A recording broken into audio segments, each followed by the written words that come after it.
visiems pasakoju, kaip aš buvau susitikus ir kaip mes šnekėjome. Jeigu aš susitinku gyvą Jėzų, ar aš iš tikrųjų visiems taip pat bėgu ir pasakoju? Tada aš net paskambinau savo keliam draugam, pasiparašiau kelias SMS žinutes, aš nekėjau su Andriu Mamontovu. Ką mes dabar darom, kaip sutinkam Jėzų?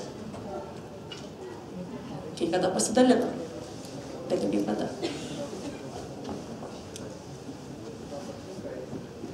Jeigu žiūrėtume į apaštalus, tuos, kurie turėjo nuostabią dovaną, jie net galėjo pačiupinėti Jėzų. Jie valgė kartu su juo. Jie net matė tos jo daromus stebuklus. Ir ko jiems reikėjo, kad jie išdrįstų skelbti apie Jėzų, apie tai, kad jisai gyvas. Ačiū. Taip nedrąsiai.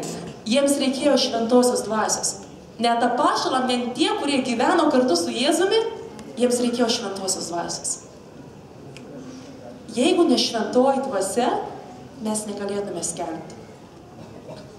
Mes negalėtume išeiti ir dalintis tuo naująją evangelizacijos žinia. Žinia jinai tebeliko tokia pati, kad Jėzus mirė ir prisikėlė. Ir mes turime amžinąjį gyvenimą. Žinia nepasikeitė, galbūt truputėlį keičiasi tie būdai.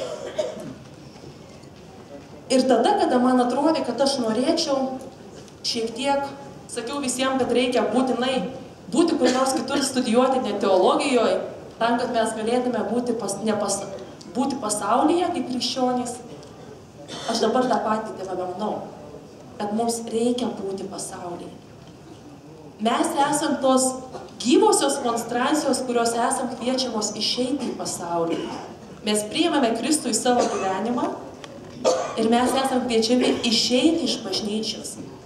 Antrasis Vatikano susirinkimas jis labai gražiai pabrėžė, kad bažnyčia jinai kviečiama į dialogą, kad evangelizacija yra pagrindinė bažnyčios misija. Ir mes, aš sakau mes, nes pati tikrai neišnaudoju tos progos tiek, kiek būtų galima, kažkodėl tai neišeinam iš tų bažnyčių skelbti. Jonas Paulius II lygiai taip pat ragino mus išeiti iš bažnyčios ir skelbti.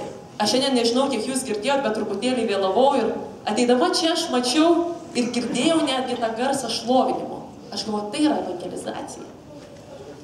Mes skaitom šventajam rašte, kaip Saulius šlovino kalėjimo